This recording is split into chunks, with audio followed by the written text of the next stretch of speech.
Well, grateful to have another discussion on SAGE, subjective awareness and genuine expression. And our intent today, as we are also open to folks who are watching us live and in the chat and may put some questions or comments in, but our intent was to talk about agreement number 2. So if you've gone to sageprocess.com and downloaded the Sage Blueprint, this is an intent to focus on agreement number 2, which is about emotions. And you guys, to me, are the gurus. I'm the guy learning this stuff. So can I dive in with what I experienced with you guys? Yeah, good place to Yeah, start. go for that. Okay. In all my years in self-improvement, personal development, whatever you want to call it, human potential. I like that term that the Weirs used as well. I focused on performance and a lot of the external achievements and whatnot. And I now realize, I now interpret that I was very emotionally ignorant. I don't mind the word ignorant. It's not being dumb, but lacking understanding. I was not given exposure to the concept of emotions, the discussion of emotions, the emoting of emotions a whole lot, and just didn't really have a place for them in my life. I kind of compared or kind of treated them like you would in sports. Not much place for emotion. You just do what you got to do to get across the line first. And I treated life like that. So I then came into an awareness of my lack of emotional intelligence, I think, and started pursuing emotional intelligence and people who had content on that. And I got Brene. I had a therapist give me Brene or prescribe to me Brene Brown's book, Atlas of the Heart, where she has 87 emotions.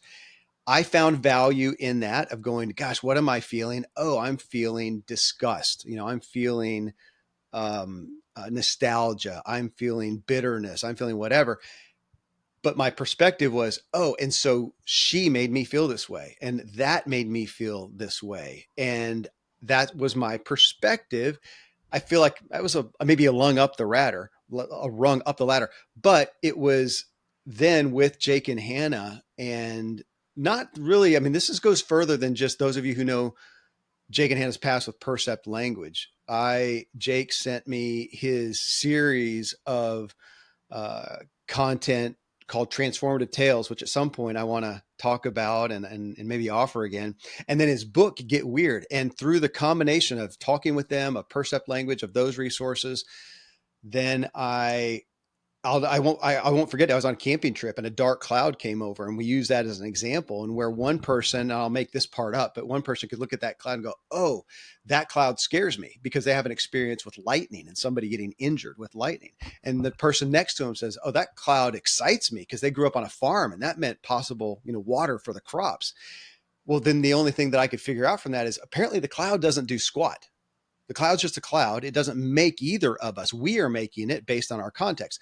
And that's what, for me, I blew the lid off of my concept of emotions, realizing that I'm making them. And that was the start of this journey with Jake and Hannah, and is now the second agreement in SAGE, that we manufacture. Jake, you've used some different words, but we create our own emotions ultimately, even when and I know you'll speak to this because I struggled with it, even when we get to the physiological response. And in the moment, I didn't choose it. It just, it hit me. But if the person next to me had a different one, then I still have got to feel, I believe and interpret that it's still from my personal makeup, which the hope is I can change that if it's not constructive. So if that cloud coming over, I get a panic attack and I can't even go outside anymore. Well, I would cite that as debilitating to my life, or as Jake and Hannah would say, not constructive.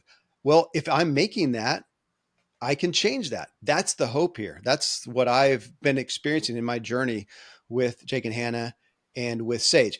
And then I will say one more thing, because we'll get to it. And you already mentioned it earlier in a note to me, Jake, that with this, even as I experience a person and say, okay, they aren't making me feel this way, I make me feel this way.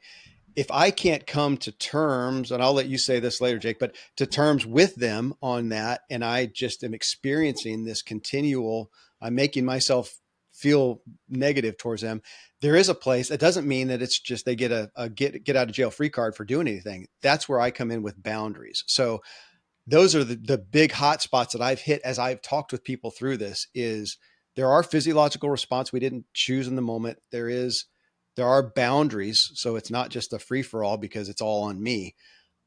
But at the end of the day, I don't know how to refute at this point that we create our own emotions. There's my intro. Well said. Thanks. Uh,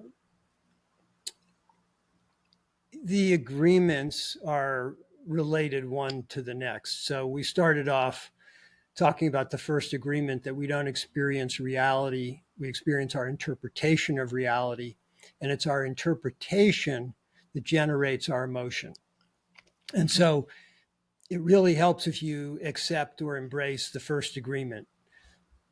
If you don't, then it makes it harder to take responsibility for your emotions. And there are times when we can revisit our interpretation. We can say, well, I'm interpreting the situation in a particular way, and this is not serving me well because I'm feeling, we would say, I'm making myself feel very anxious. Okay, can I reinterpret what's going on? Sometimes I can, sometimes I may not be able to, or may not be able to without getting help from someone else because I just am stuck in the way that I see the world. But where the source of power lies is when I realize that I am doing this to myself. And as long as I blame other people for making me feel the way I feel, then I'm living in a world of accusation. You made me feel this way. You did this, and now I'm suffering. Uh, and that is paradoxical because when I accuse other people and I blame them for how I feel, which is incredibly common, I'm actually disempowering myself. So just kind of imagine that the more I hold you responsible for how I feel, the more I disempower myself because I'm transferring the power to you. In SAGE, what we do is we replace accusation with agency. So instead of accusing other people, I look at myself, and that's agency. How am I shaping my experience? How am I shaping meaning? How am I shaping my emotions? And that's the starting point, is taking ownership and recognition of what I'm doing to myself. And sometimes people will hear me talk about this and they'll feel like I'm suggesting that we're blaming ourselves. Yeah. No blame in SAGE. This is a foundational concept that we haven't really gotten into very much. But in SAGE, the idea is that if I were born in your shoes, if I had every experience you've ever had, I would do exactly what you do. But I wasn't born in your body. I didn't live in your shoes. I haven't had your experiences. So I can't really fully understand you. Therefore, I'm in no position to judge you. I'm in no position to blame you. And we also say I'm in no position to praise you. I'm not going to go into that right now, but we don't use praise or blame. Now, I don't blame myself either. What we're doing is we're replacing the idea of blame with awareness. I want to be aware of how I make myself feel the way I do to see if I have some alternative ways to interpret things, or if there are some alternative actions I can take so that I will make myself feel different and hopefully in a more constructive way. So that's the basic frame around this. And it is, I would say, the one that people, I think it's the one people struggle the most with. And uh, one of the reasons is habitual. We just grown up thinking other people make us feel a certain way. The other is, as I said, there's something empowering about accusing other people. I sort of get on my high horse when I say, well, you said you'd be here at 8 o'clock. You weren't here at 8 o'clock. And that's why I'm talking to you in this irritated voice, because you didn't do what you said you were going to do. Now I'm feeling very powerful. I'm telling you about you. That's not going to get us very far. And I'm not really doing anything terribly constructive. When I turn that around and I look at myself, then all of a sudden I have some options. I still may frustrate and irritate myself. But when I convey it to you, I'm going to do this in a completely different way. I'm going to talk about what's going on for me. I'm making myself, not only am I frustrating myself, but I'm scaring myself a little bit because you said you'd be here at 8, you didn't show up. And now I'm wondering how much I can rely on you. And I have a desire to connect with people who are really reliable. So I just want you to know that I make this very difficult for me. So now I'm giving you a lot of information, and where it goes is going to depend at a certain point on how you respond. Hopefully, you care about me, you take into consideration what I'm saying, and we then proceed on a constructive track. Or you look at me and you go, "Hey, I don't care. That's not my problem." In which case, and we'll get to this in a little bit, in which case boundaries come into play. So uh, it's kind of an overview of how we think about emotions. Is there anything you want to add? I think you covered the whole thing. Okay. I just think for me, if I'm constantly reminding myself of the fact that I am making meaning out of whatever's going on, ask myself, how am I making meaning? And is it serving me well? That's my guide. And my sense of you is that you do this pretty naturally. And I think one of the results is that Hannah has what I perceive as a very even keel. There's not a lot of ups and downs. There's not a lot of erratic emotions. And I think in part it's because you stop and you ask that question, Right. you know, is what I'm doing constructive? And if not, what can I do?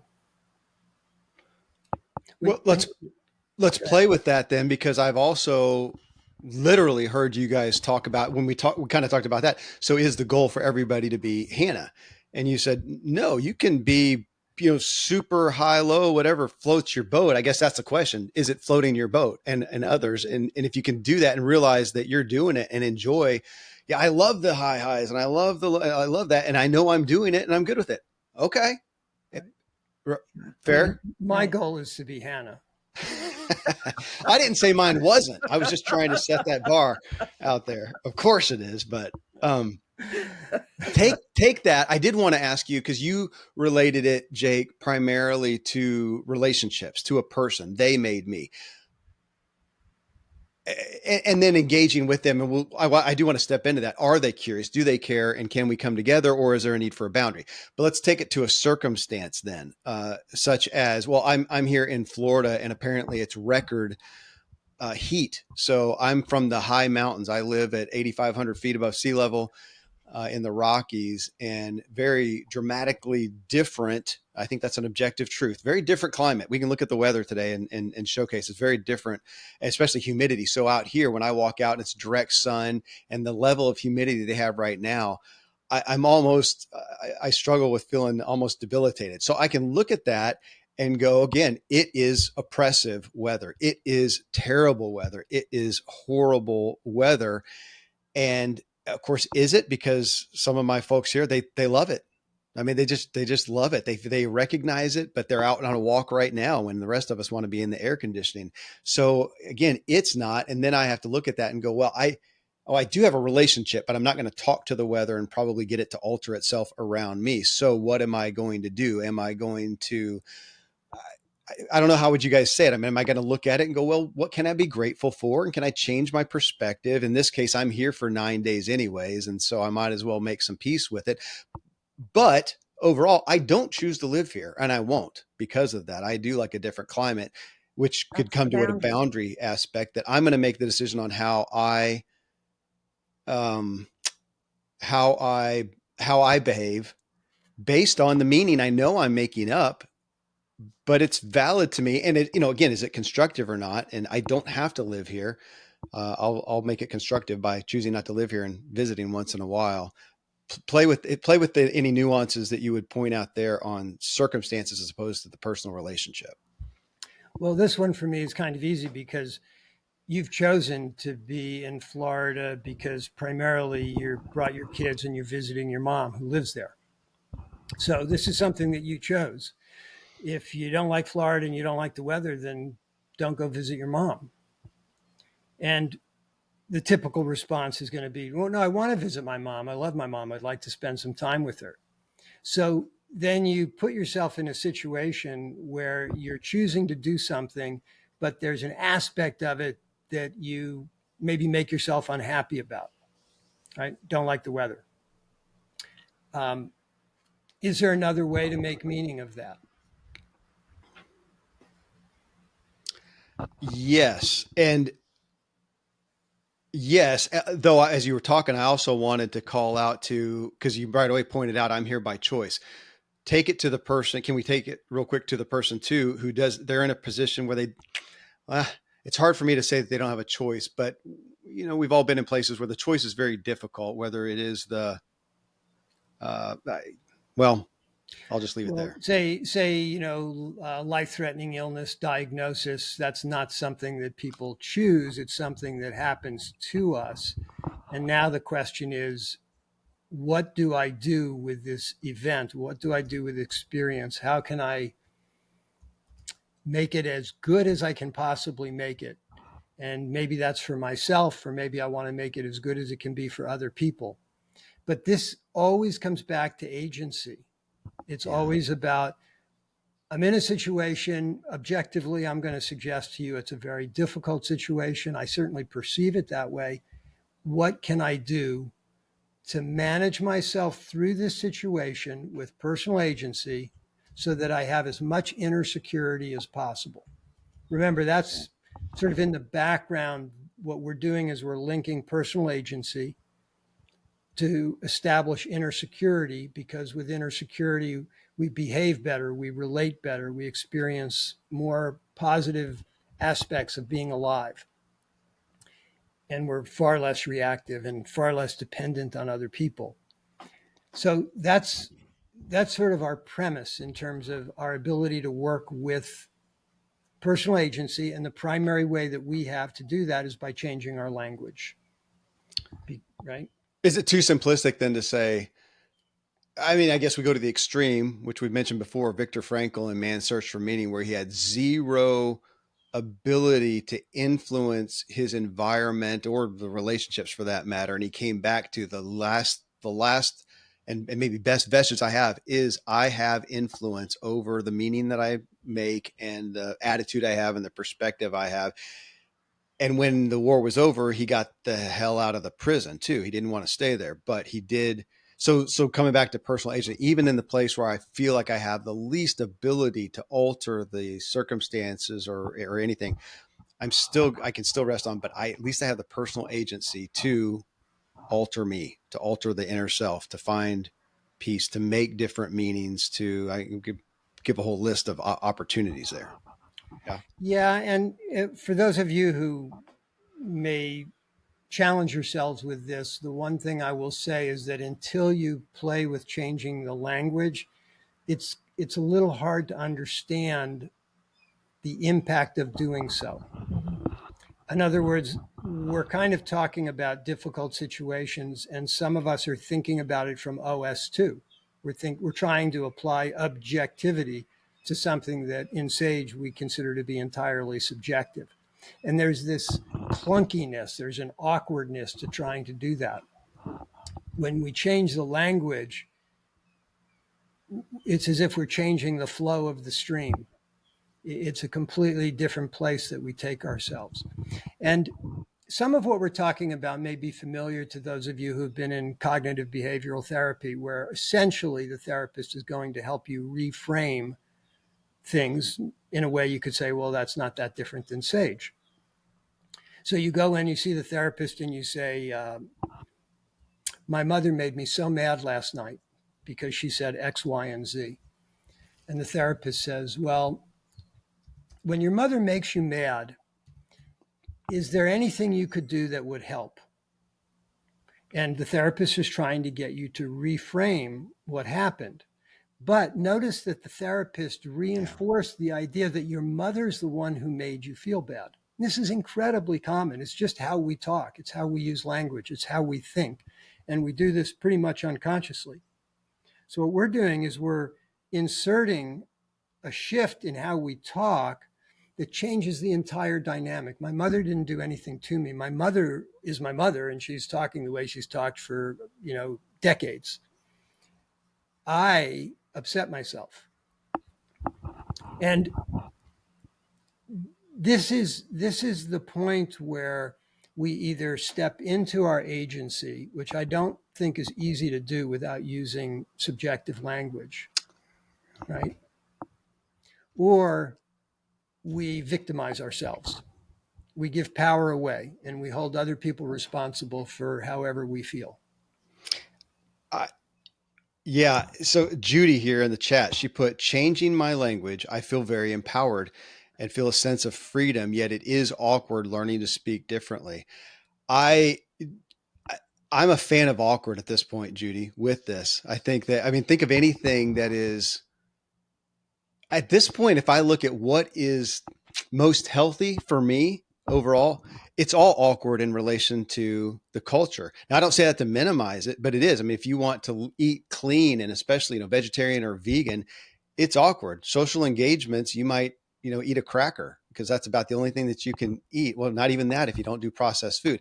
I mean, it really is. And I have just chosen to embrace that. I want something that is it's kind of Dave Ramsey's famous for saying, live like nobody else so you can live like nobody else. Live like nobody else. Don't spend more than you make. You get out of debt so you can be debt free and live like nobody else with financial peace.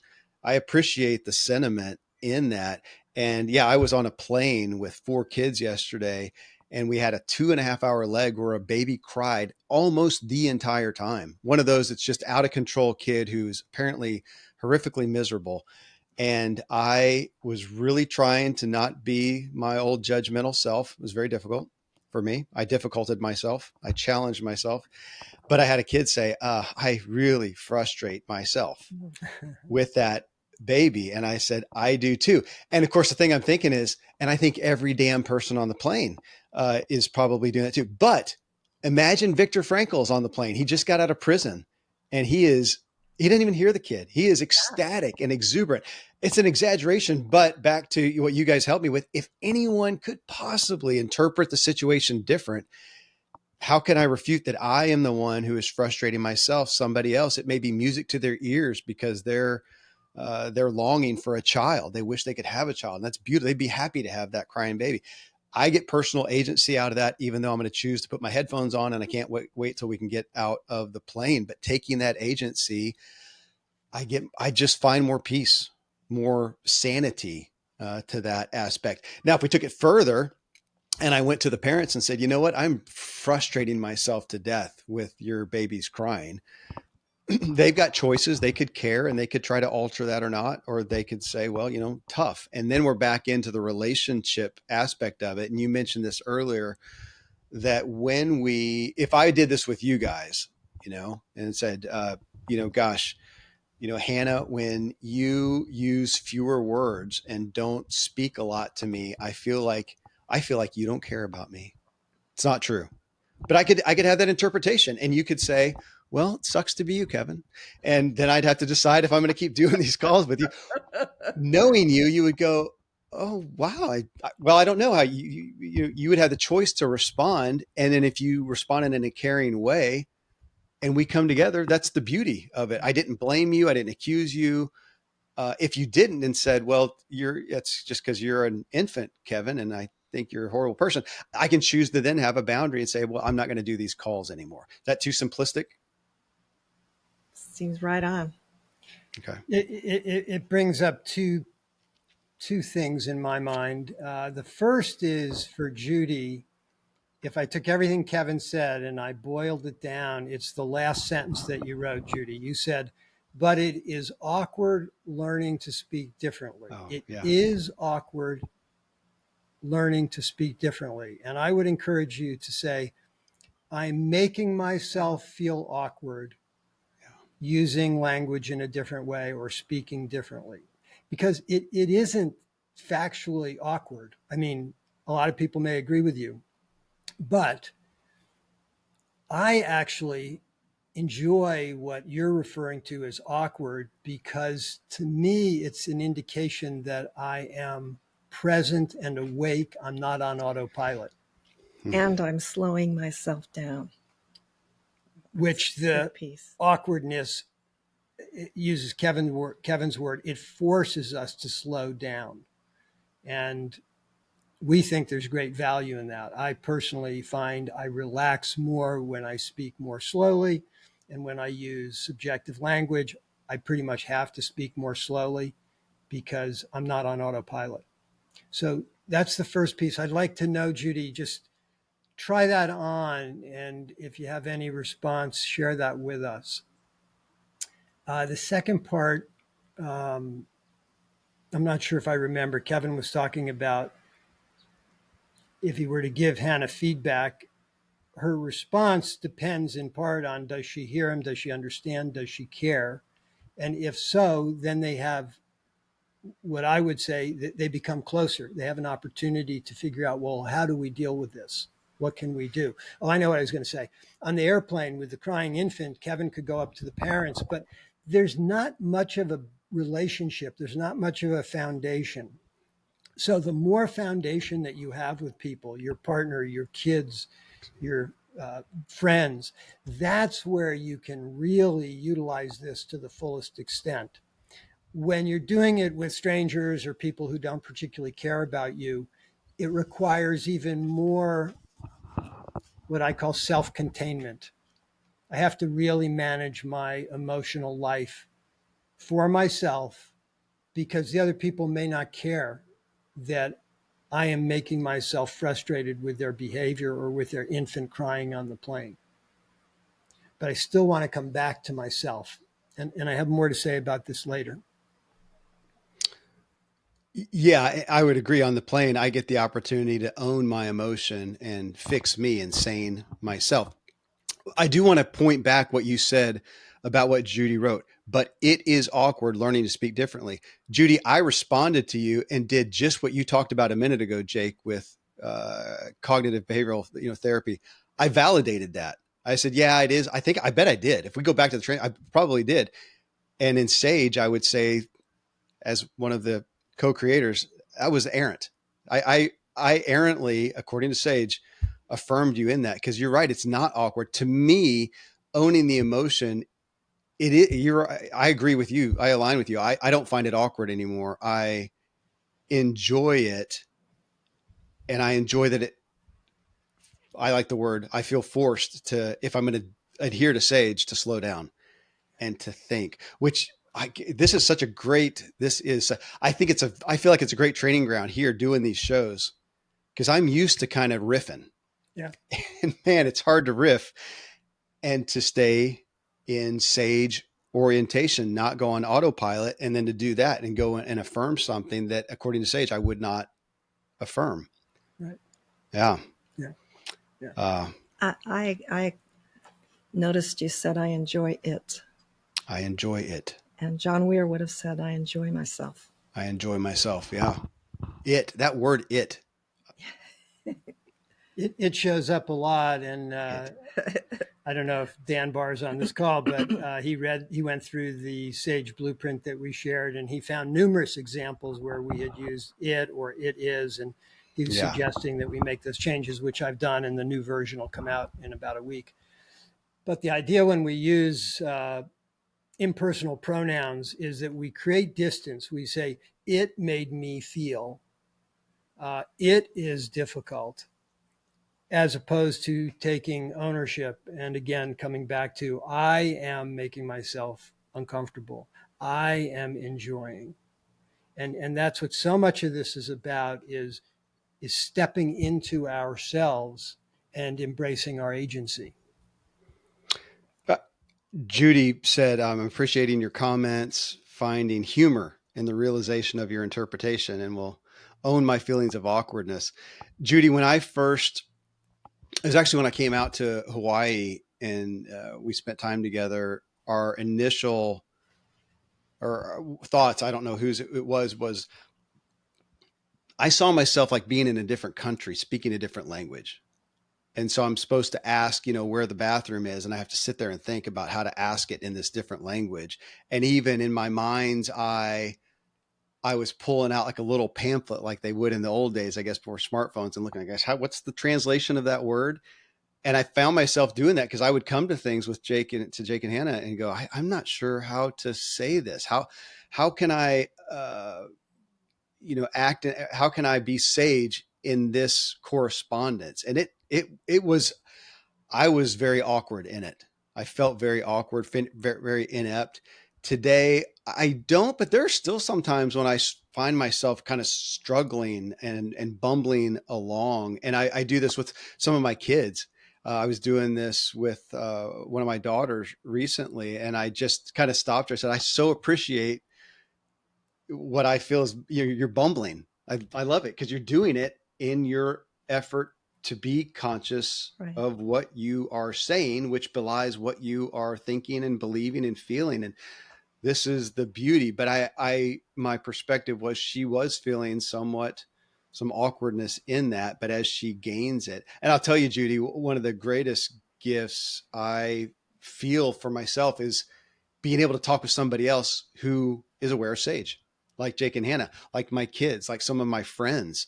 And for us to do that, and then it just, I feel like I see it grow within us, and I feel like our connection just, I feel more connected, and I think they do too. And I'm seeing that more and more.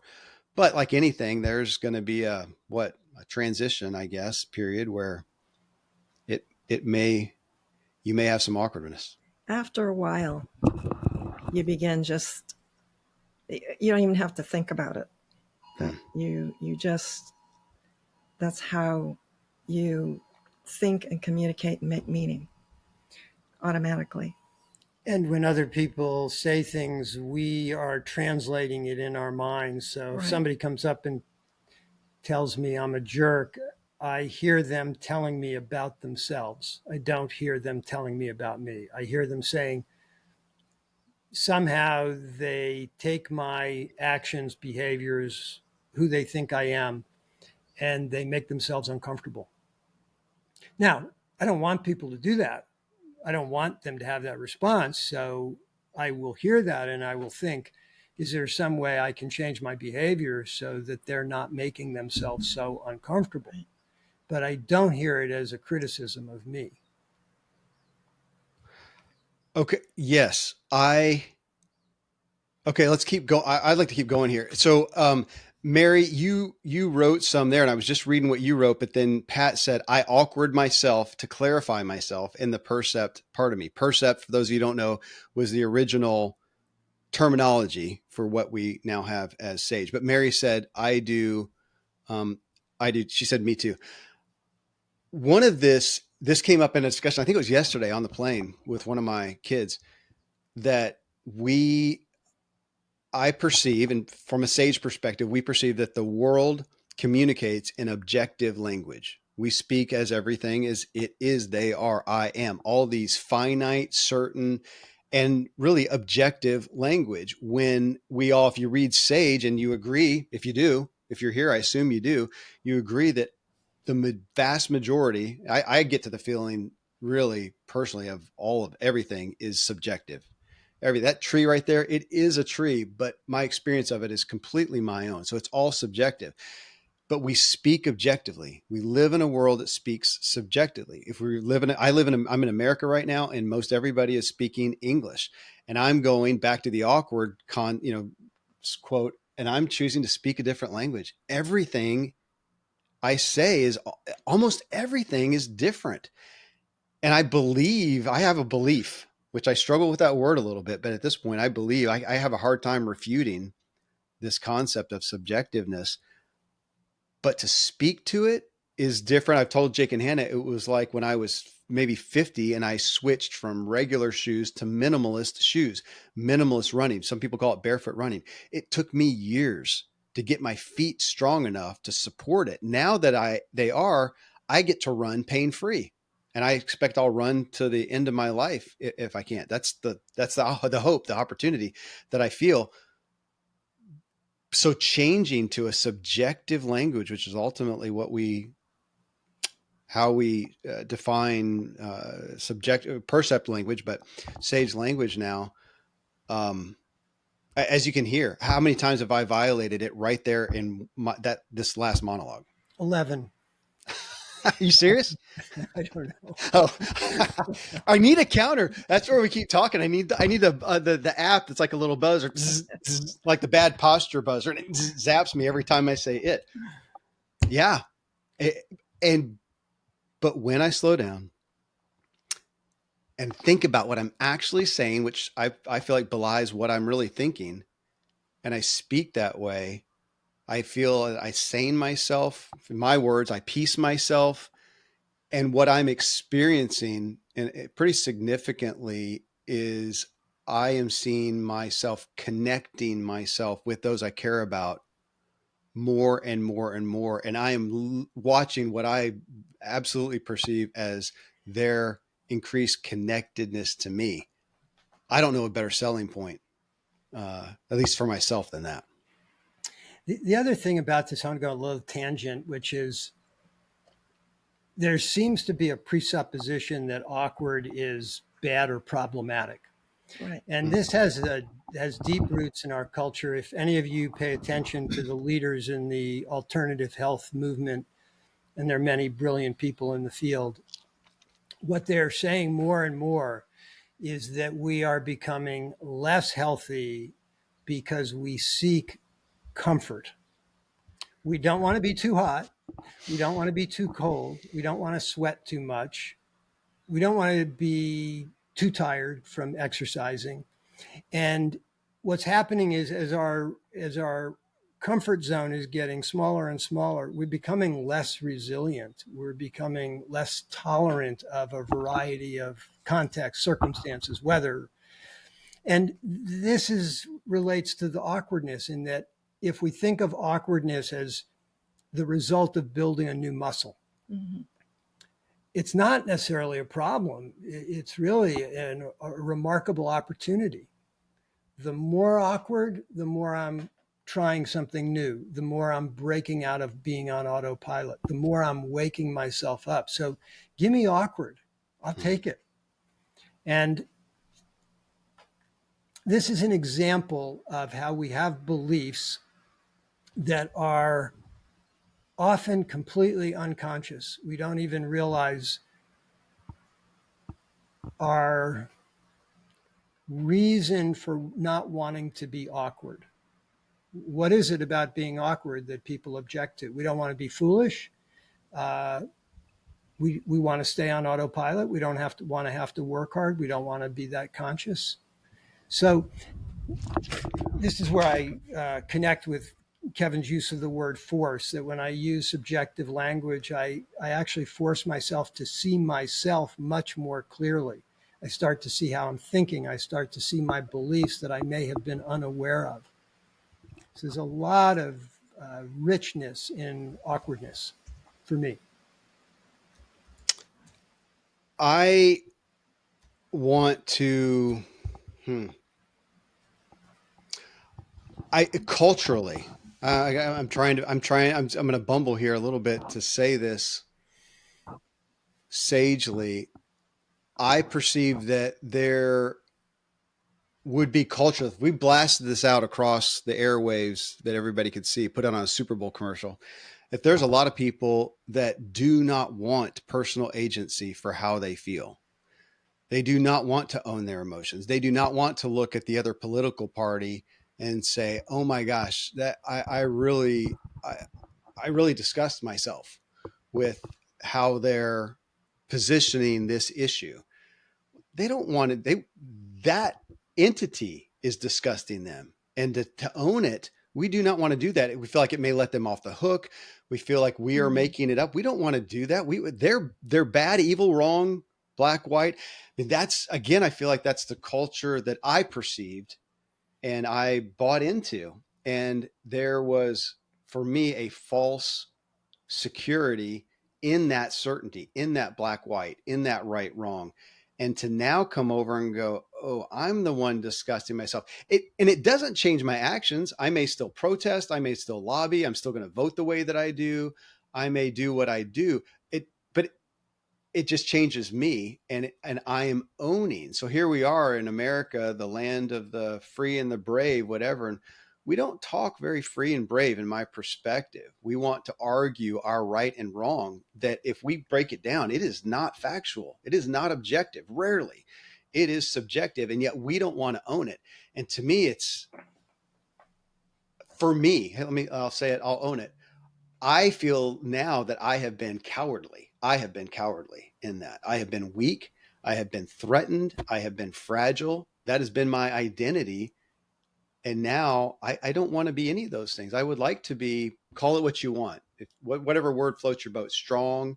I want to be resilient, as you said, Jake. I want to take responsibility for myself. I think there's value. And I think even for myself, and looking at myself and going, gosh, I really don't want to in this stage, but I want to be sage. So I'm going to do it, even though I really would like to blame that person or that thing. I feel like they deserve accusation, but I choose to be sage. Uh, and so I honestly believe that it adds up and that it's benefiting me and others. So I'm going to do that. And I don't say that as a random analogy. I have, as Jake and Hannah, and I'll at some point get into some of my own story. I have been, even in very recent times, dealing with these issues. This is very real to me, very acute, very I feel very acute within it in my experiencing this. So I'm putting it, I think, in our common vernacular, putting it into practice very consistently in areas of my life that matter a lot to me. Yeah. Yeah. I want to comment on the cultural dimension. What what I see, and it's been talked about for decades, is as we become more anxious as a culture, we reach for certainty. Individually, too. This happens in our individual lives, but culturally, this is what's going on. Politically, this is what's going on. As levels of anxiety rise, which are correlated also with depression and loneliness, and they've been on the increase since the pandemic. As those rise, so does our desire for certainty. And so we start to grasp and hold on to things more tightly because we want something to be certain and definite, something that I can hold on to and know what's what. Paradoxically, that does not create inner security. It undermines inner security because I'm living in an illusion. I'm clinging to things that are not the way the world is. They are simply the way I am making things up to be. They are illusions. I'm holding on, and it's like I'm holding on to nothing. And so internally, I don't really feel a whole lot better.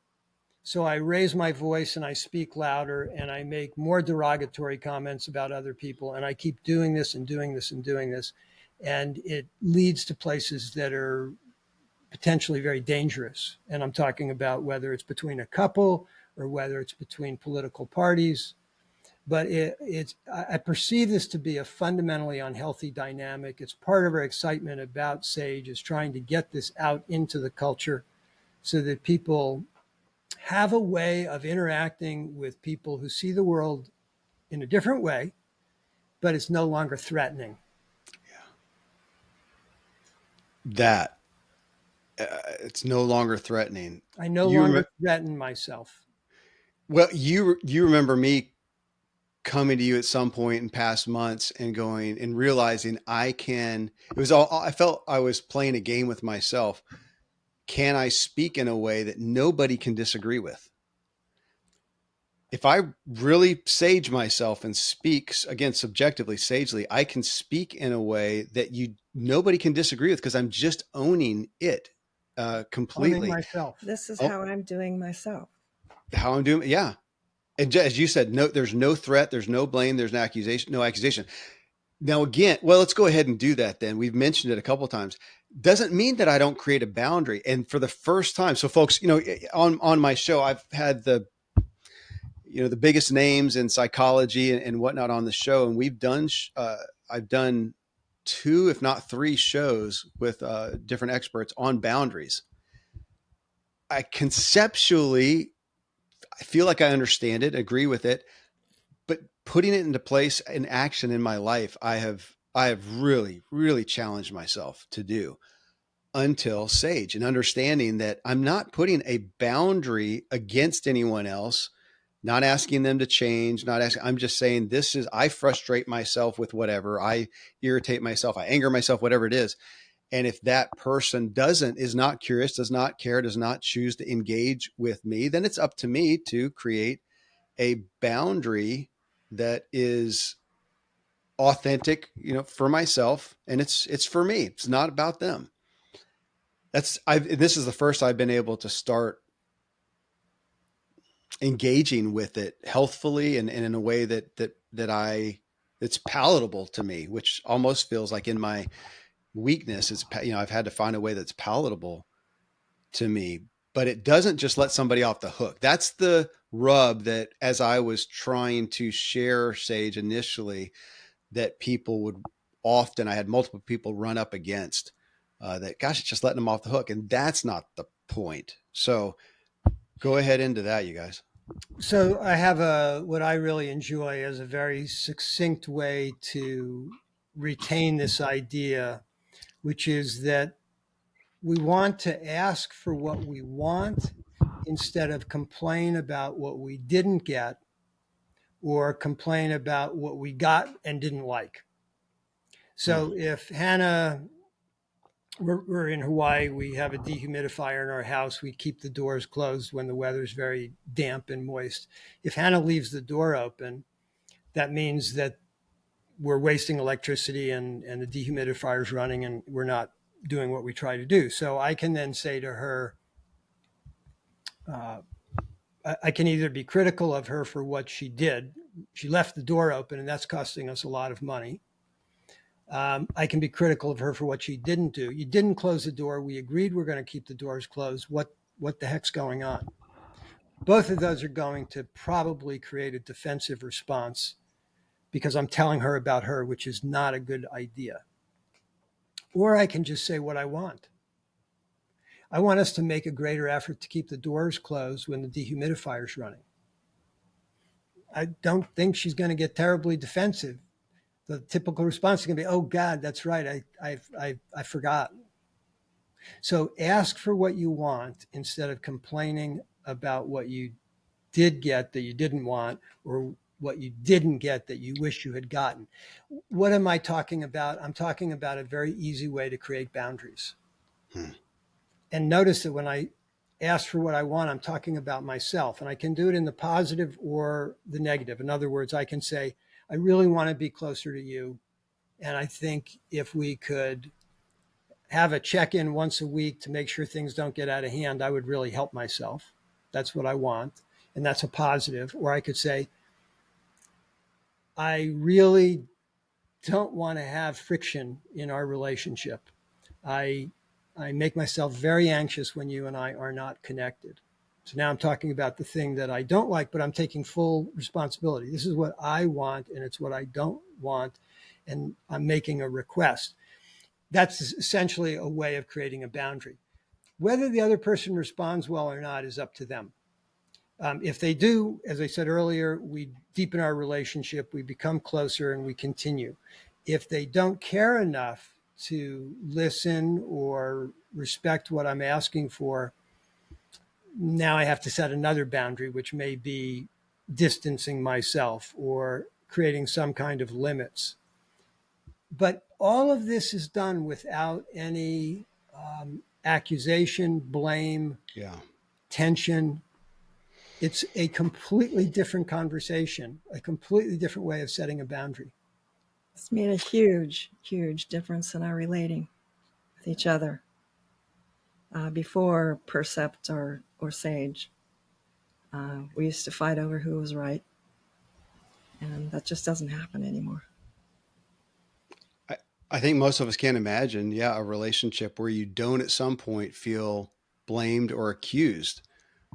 I think I have, from a very weak identity, done that, but I also realize now that the communications that I did that with were not sage. They were spoken in objective terms, and I would say it might be difficult for most people to not feel, threatened or blamed. Now, again, I'm going to own whether I feel threatened or blamed, even no matter how somebody is responding to me now. But well, let's address. I think this is an important point Mary put in here. She said, "What are some sage responses that I could speak when I sense others cross my vulnerable boundary?" Well, what if I, as Hannah suggested, say, this is how I am doing myself? And then I hear the other person laugh or state loudly a critical judgment or response, and I get overwhelmed. We would say you overwhelm yourself with defense reactions. Can I address that? Because I dealt with this with you, Yeah. or got guidance from you that there are some relationships where, again, back to what we've been saying, that the care is not there from the other person. And I realized that the sage, here's my layman's term with sage. Is sage going to fix everything in my life circumstantially? I've realized no. There are some things I don't know that sage helped fix the circumstance. I do feel like it gave a better opportunity for there to be connection and reconciliation. Uh, but sometimes it didn't. It did sane, SANE. That's what we've got in the document. I helped sane myself. I helped sane myself with Sage. So when I didn't accuse, when I didn't blame, I owned it. Even if the other person didn't change, I just felt better about me. I felt better internally. I got the benefit. I would say that even if they did not really alter themselves, that I choose to believe, and I did experience some, I think it kept the level of possible volatility down. I think, again, I think it's the best opportunity. But it also, for me, I helped reveal to myself some of the relationships that just, they weren't okay. And they needed to maybe end. They needed to be, I needed to alter them. I say relationships, circumstances, whatever. It helped, and I think that's what helped me. I helped myself with boundaries because of that, with the revealing of, yeah, this is just not, this isn't working. I'm saging myself. I can see that it's not relating here. I'm saning myself in the process, but I feel more clear on what I need to do boundaries wise, and that this, in this essence, Mary, this person may not change. And I see I'm almost more clear on the lack of respect and connection, and me saging myself is not helping the connection with them. It's helping my connection with myself. I feel like I'm connecting with me. Uh, but now I may need to look at just the hard realities, the hard, what for me, I dealt with some hard perspectives on changes that need to have boundaries that needed to happen and changes. And I challenged myself a lot with it. Again, Sage didn't fix everything, and the holy, the Hallelujah chorus came on, and everything was perfect. It's That's coming, Kevin. thank you. I was Maybe we should end this segment with the Hallelujah chorus. Thanks. We'll have that on the app when it doesn't buzz. For every 500 words, you get the Hallelujah That's chorus. great. The one thing I would add to what Kevin said, Mary, is that uh, if you'll sage yourself 3 or 4 times, there's a greater likelihood that the dynamic will shift than if you just sage yourself once. You say, well, I'm Yeah. frustrating myself, and the other person laughs. Sage yourself again. Say, gosh, I'm disappointing myself because I'm sharing something that feels very personal, and my sense is you're laughing. I'm not quite sure what that's about, and so I feel like I'm not communicating very well and not getting through. And I really would like to connect. The other person goes, well, that's stupid. Okay, third time, I'm going to do this again. I'm going to tell you what I'm doing inside myself. If I do this 3 times and the other person just continues to push me away, I would feel so much clarity. I would clarify myself that I don't want to continue this conversation. I do not. And you don't make their response about yourself. You see them as doing themselves in the way that they do, but it really has nothing to do with me. Yeah. And that's the saning part. I Part of my process through this, there was a time I think early on that had feelings of, okay, to respond like you guys are talking about takes a pretty big level of inner security, is what I felt. I've changed that perspective a little bit. On one hand, I would say it does, but I found myself, I don't know a better way to say it, adhering to the SAGE orientation, SAGE language, doing that, even when I realized I feel incredibly insecure. I'm watching myself. I think I'm aware, and I'm feeling insecure. My pits are sweating. I can feel it in me, and I can still orient myself through SAGE and respond in these ways. And I felt like it gave me, again, the best opportunity to sane myself. I'm talking bring my blood pressure down, to lessen that anxiety and panic. I'm helping me first. And my thought again was, and it still gives me the best opportunity, because now this person is not getting a panic, an anxiety filled reactive person. They're getting, so this is the best chance. But if it still doesn't go there, then I appreciate how you said that, Jake. I'm getting more clear on this is not okay.